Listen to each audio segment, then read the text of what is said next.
Probably does this down the road. We got these cracks here, so when the truck bounces, you see those cracks, they're right there. This is one RV mistake that could have ended in disaster, but we got lucky. Do you have one of these 4x4-inch bumpers in the back of your RV? Have you used a hitch receiver like this bolt-on model to attach things like bike racks and cargo platforms? Don't. In this video, we will go over what happened when we used this adapter to connect our bike racks, why this is one of our biggest RV mistakes so far, and how we solved it. For you out there that know us, we love to share our mistakes so you can avoid them. But if you're new to our channel, I am Larry. My wife Alice and I do campground tours, RV DIY projects, product reviews, full-time RV living experiences, and mistakes like this. When we bought our used Grand Design Solitude, it came with a common 4-inch by 4-inch bumper, and the previous owner put on an RV bumper hitch receiver attachment like this one to allow us to connect things like bike racks. There were lots of brands available, but they all work by clamping to a 4-inch by 4-inch RV bumper. Now we attached a bike rack to this receiver to keep our bike with us for our first year of travel, and it worked great. Now the one thing I did notice that the caps at the ends of the bumper would start to come off when we traveled from campground to campground with the bikes in the back. Now I'll get back to why this happened later. As we were preparing for our trip to Canada in the summer of 2020, I strapped our Barker sewer tote to the bike rack with some custom alterations so we'd have more room in the back of the truck for our solar, inverter, and lithium components we were bringing with us to Canada for our solar install. This added a lot more weight to the load of the bike rack hitch receiver attached to the 4x4-inch bumper. It bounced around a lot, but it still felt pretty secure. We traveled like this for almost 3 months while driving to Canada and all over the province of Ontario, visiting 8 provincial parks over 10 weeks.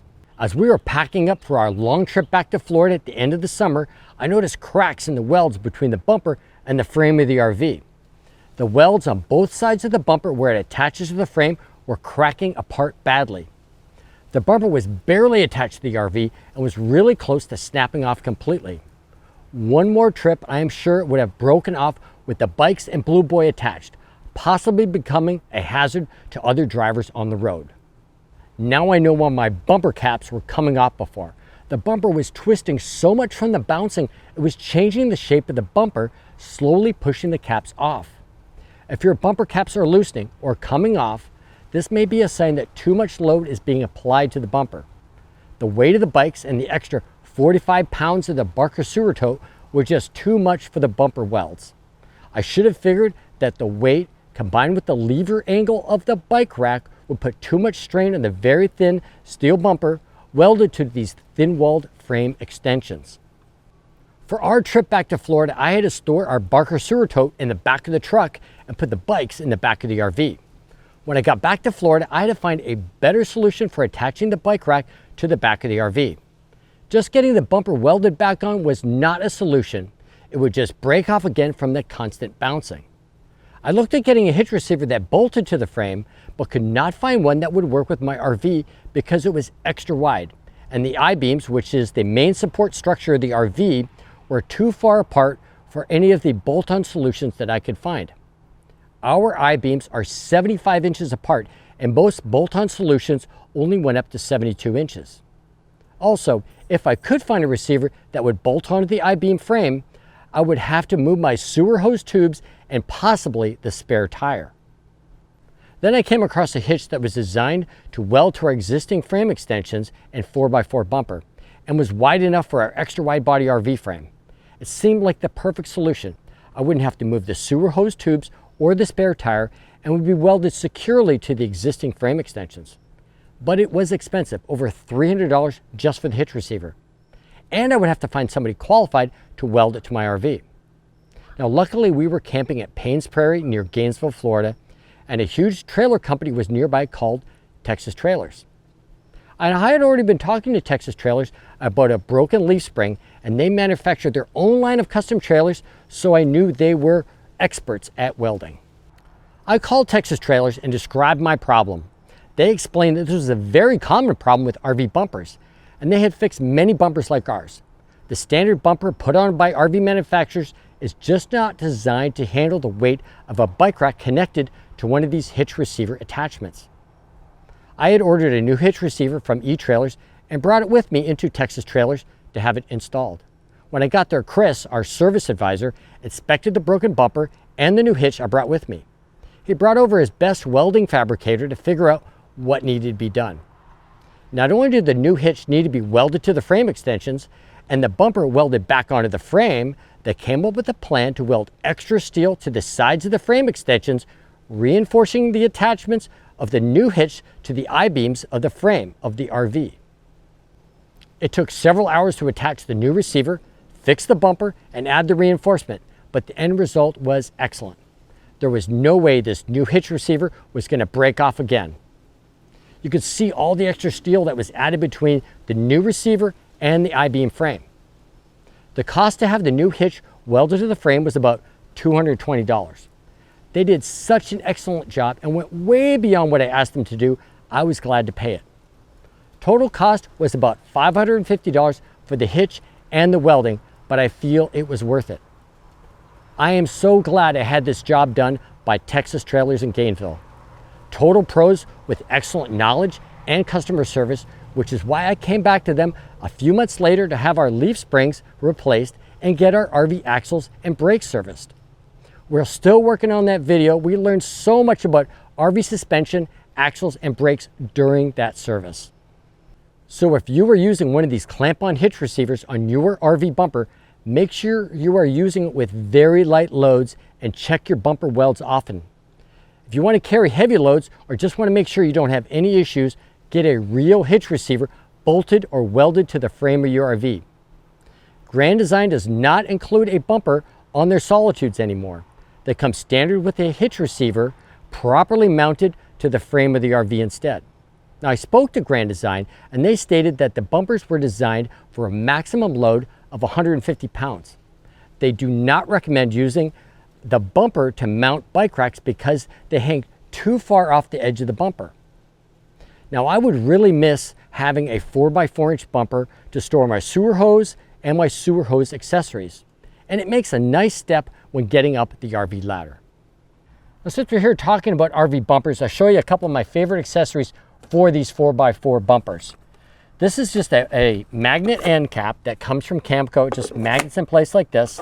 And what it does is it contains your 4-in-1. So it connects the 4-in-1 elbow connection.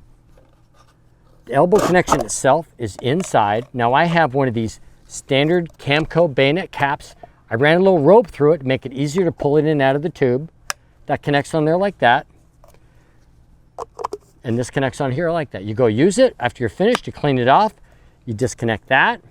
You put this back inside your tube right here, just to rotate it so it fits in there. I got my little rope in there, so in case I want to get it out later. This attaches onto the handle, just like that.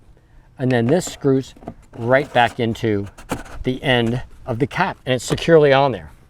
You can also just kind of pull it off like that also. But I had this on here for a few months. It works great and has never come off.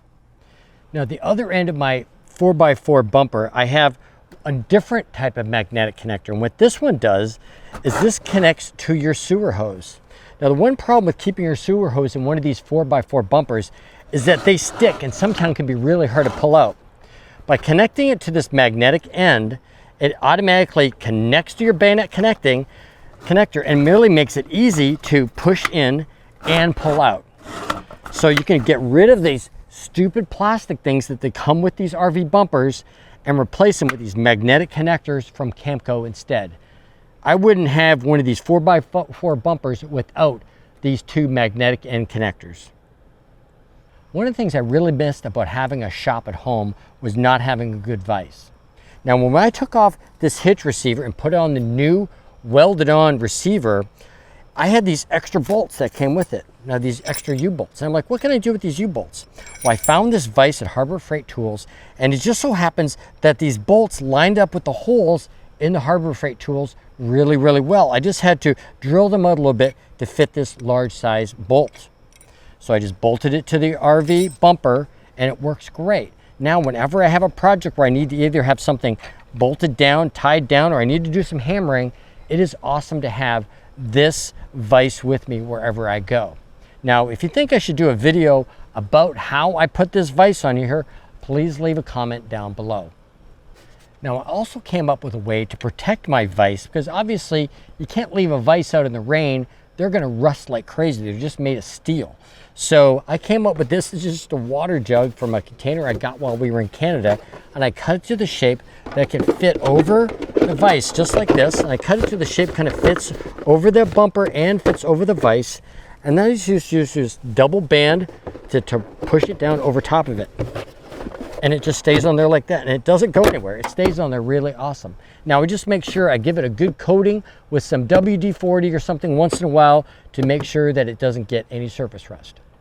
Do you have one of these 4x4 bumpers in the back of your RV? Do you use it to attach bike racks and cargo carriers? Please share your experience in the comments, especially if you've had a bumper failure like ours. How do you attach bike racks to the back of your RV? How did you solve this problem? You can also leave comments on our Instagram and Facebook pages.